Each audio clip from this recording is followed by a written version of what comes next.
Assalamualaikum warahmatullahi wabarakatuh. Anak-anak, ingat jas merah. Jangan sekali-kali meninggalkan sejarah. Berjumpa kembali di channel Sejarah Indonesia. Anak-anak, siswa-siswi SMA Negeri 2 Batang, khususnya siswa-siswi kelas 12 MIPA dan IPS. Semoga kalian tetap ceria, bahagia, dan sehat selalu. Anak-anak, pada pertemuan yang lalu kita sudah membahas tentang kehidupan politik pada masa demokrasi terpimpin mengenai Dekrit Presiden 5 Juli 1959. Nah, anak-anak, pada pertemuan hari ini kita akan membahas tentang kehidupan politik pada masa demokrasi terpimpin mengenai masalah Irian Barat dan kebijakan politik luar negeri pada masa demokrasi terpimpin. Untuk mengetahui materi tersebut, kalian perhatikan dan dengarkan informasi berikut ini.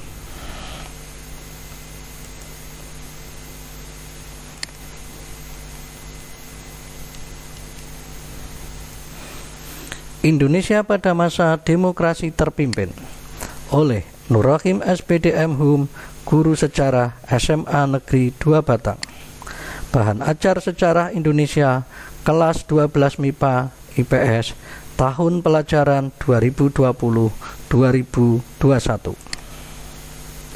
Anak-anak, tujuan pembelajaran pada pertemuan kelima KD 3.4 pada hari ini adalah melalui pembelajaran daring, kalian dapat menganalisis kebijakan pemerintah pada masa demokrasi terpimpin tentang pembebasan Irian Barat, menganalisis pelaksanaan politik luar negeri pada masa demokrasi terpimpin, dan melakukan penelitian sederhana tentang kehidupan politik dan ekonomi bangsa Indonesia pada masa demokrasi terpimpin dan menyajikannya dalam bentuk laporan tertulis, serta terbentuknya sikap jujur, disiplin, tanggung jawab, peduli yang meliputi gotong royong, kerjasama, toleran, damai, serta terbentuknya sikap santun, responsif, dan proaktif. Anak-anak, kebijakan pemerintah pada masa demokrasi terpimpin tentang pembebasan Irian Barat. Irian Barat atau saat ini lebih dikenal dengan nama Papua Barat merupakan wilayah NKRI yang dulunya berada dalam kekuasaan Belanda. Irian Barat masuk bergabung menjadi bagian NKRI harus melalui perjuangan yang panjang, penuh dengan pengorbanan. Karena kesamaan visi misi dan latar belakang, maka pemerintah berusaha memperjuangkan pembebasan wilayah Irian Barat dari kekuasaan Belanda. Perjuangan yang dilakukan pemerintah Indonesia demi membebaskan Irian Barat dilakukan dengan berbagai upaya, yakni dalam bentuk diplomasi, politik, ekonomi, bahkan dengan menggunakan senjata. Berikut di antaranya.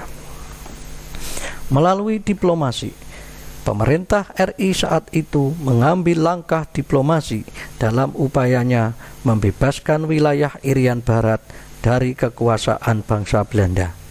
Langkah tersebut lebih dipilih oleh bangsa Indonesia demi menghindari pecahnya konflik bersenjata di kedua belah pihak yang akan memakan korban jiwa, baik dari pihak bangsa Indonesia sendiri maupun di pihak bangsa Belanda. Berikut langkah diplomasi yang pemerintah Republik Indonesia lakukan demi memperjuangkan pembebasan Irian Barat. Diplomasi dengan pihak Belanda sesuai dengan isi kesepakatan Konferensi Meja Bundar atau KMB. Permasalahan mengenai Irian Barat penyelesaiannya ditunda 1 tahun setelahnya. Maka dari itu, setelah RIS berdiri atau pengakuan kedaulatan wilayah, Irian tidak termasuk ke dalam kedaulatan Indonesia. Semestinya akhir 1950-an Irian Barat dikembalikan ke dalam kedaulatan Indonesia. Namun sepertinya hal tersebut tidak berjalan mulus. sebab ada indikasi pihak Belanda berusaha mengingkari kesepakatan. Diplomasi melalui sidang di PBB. Nah, anak-anak, karena segala upaya perundingan yang diusulkan kepada pihak Belanda tidak menghasilkan kesepakatan apapun, maka pemerintah Indonesia pun mengambil langkah membawa permasalahan tersebut ke forum PBB. Hal tersebut diupayakan oleh pemerintah Indonesia sejak tahun 1953. Namun sayangnya, hingga Desember 1957, usaha pemerintah Indonesia tersebut belum mendapat respon yang positif, sebab suara dukungan pada saat sidang umum PBB yang diperoleh kurang dari 2/3 suara keseluruhan peserta sidang. Anak-anak, selanjutnya perjuangan melalui jalur ekonomi. Selain perjuangan dengan menggunakan jalur politik, upaya perjuangan pembebasan Irian Barat pun dilakukan dengan jalur ekonomi. Pada saat sidang PBB tahun 1957, Menteri Luar Negeri Subandrio mengungkapkan akan mengupayakan cara lain. Jalan lain tersebut ialah melalui ekonomi, bukan dengan perang senjata. Pada 18 November 1957, digelar rapat umum di kota Jakarta yang membahas gerakan pembebasan Irian Barat. Rapat tersebut kemudian berlanjut dengan aksi mogok yang dilakukan oleh kaum buruh yang bekerja pada perusahaan milik Belanda pada 2 Desember 1957. Hal tersebut hanya permulaan. Setelah itu berlanjut upaya penyitaan aset serta modal milik berbagai perusahaan Belanda. Tadinya penyitaan tersebut hanya spontan dilakukan, namun kemudian pemerintah mengatur hal tersebut dalam peraturan pemerintah nomor 23 tahun 1958. Berikut diantaranya perusahaan milik Belanda yang disita pemerintah Indonesia. Nederlandse Handel Maskapai kemudian berubah nama menjadi Bank Dagang Negara. Perkapalan KPM, perusahaan listrik Philip, perusahaan perkebunan. Demi mendukung gerakan pembebasan Irian Barat serta mengobarkan semangat nasionalisme, juga menguatkan persatuan rakyat Indonesia, maka dibentuklah Front Nasional Pembebasan Irian Barat atau FNRIB pada 10 Februari 1958. Kemudian melalui militer. Setelah beberapa upaya sebelumnya mengalami kegagalan, akhirnya dengan semangat untuk memperjuangkan pembebasan Irian Barat, pemerintah pun mencari upaya lain. Upaya tersebut ialah perjuangan dengan senjata. Berikut diantaranya. Operasi Trikora. Pada 19 Desember 1961 diadakan rapat umum di Yogyakarta. Dalam rapat tersebut, Presiden Soekarno pun merencanakan sebuah Trikomando Rakyat atau sering disingkat Trikora. Berikut diantaranya isi Trikora. 1. Gagalkan upaya pembentukan negara Papua. 2. Mengibarkan bendera pusaka merah putih di tanah Irian Barat. 3. Bersiap untuk mobilisasi umum demi pertahanan kemerdekaan dan kesatuan tanah air. Anak-anak, selanjutnya Operasi Komando Mandala. Pada Maret hingga Agustus 1962, persiapan dimulai dengan melakukan pendaratan pasukan yang terdiri dari anggota ABRI, juga sukarelawan dari laut dan udara. Hal tersebut merupakan bagian dari persiapan pelaksanaan operasi militer di wilayah Irian Barat. Komando Mandala telah melakukan tahapan-tahapan perjuangan. Berikut operasi dalam upaya mendukung pembebasan Irian Barat. Operasi Banteng di Kaimana dan Fakfak. Operasi Serigala di Teminabuan dan juga di Sorong. Operasi Naga di Merauke. Operasi Jatayu di Sorong, Merauke, dan Kaimana.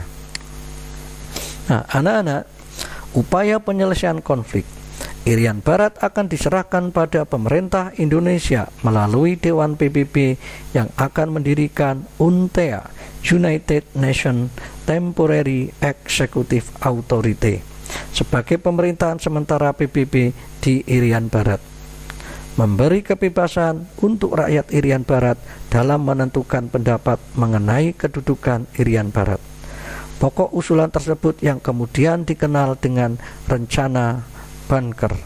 Berdasarkan rencana tersebut, pada 15 Agustus 1962 dicapainya sebuah kesepakatan di antara pemerintah Indonesia dan Belanda yang diadakan di kota New York, yang disepakati oleh yang dilakukan antara Menteri Luar Negeri Indonesia Subandrio dan Menteri Luar Negeri Belanda Van Rooyen.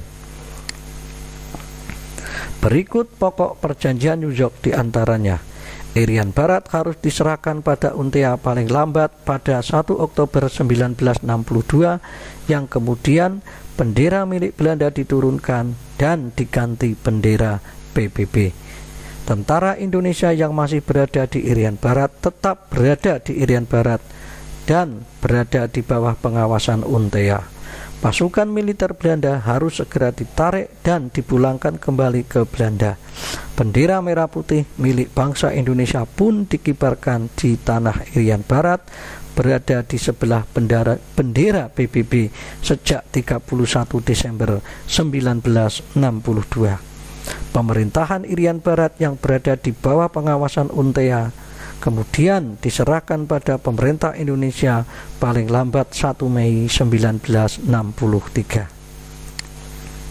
Nah, anak-anak, selanjutnya hasil perjuangan pembebasan. Sesaat setelah disepakatinya perundingan di kota New York pada 19 Agustus 1962, kemudian datang surat perintah penghentian adu tembak di antara kedua pihak dan dimulainya gencatan senjata. Maka dengan begitu Operasi Jaya Wijaya tidak jadi dilaksanakan. Pada 1 Oktober 1962 secara resmi Belanda melakukan serah terima pemerintahan Irian Barat pada UNTEA atau PBB sebagai bagian dari pemenuhan isi perjanjian New York. Dan kemudian pada 1 Mei 1963 PBB pun menyerahkan pemerintahan Irian Barat pada Indonesia. Kemudian anak-anak, materi selanjutnya pelaksanaan politik luar negeri pada masa demokrasi terpimpin. Di antaranya Indonesia condong ke blok komunis, pelaksanaan merebut Irian Barat, dilaksanakannya Asian Games Jakarta 1962, munculnya Oldevo dan Nevo, serta pelaksanaan Game of the New Emerging Force atau GANEVO. Kemudian pelaksanaan Konferensi of the New Emerging Force atau CONEVO, serta adanya konfrontasi dengan Malaysia. Kemudian pada masa demokrasi terpimpin, Indonesia keluar dari PBB. Nah, anak-anak, sebagai latihan uji kompetensi 5, sebagai tugas mandiri, kalian kerjakan beberapa soal berikut ini. 1. Analisislah kebijakan pemerintah pada masa demokrasi terpimpin tentang pembebasan Irian Barat. 2. Analisislah pelaksanaan politik luar negeri pada masa demokrasi terpimpin. Untuk menjawab soal ini, kalian bisa melihat materi yang sudah saya share di aplikasi Jaga Ratu maupun materi yang sudah saya share di grup WA kelas. Kemudian soal ini kerjakan di buku tulis, kemudian difoto dan diupload ke aplikasi Jaga Ratu. Demikian anak-anak, sekian, terima kasih, semoga bermanfaat. Wassalamualaikum warahmatullahi wabarakatuh. Salam Historia.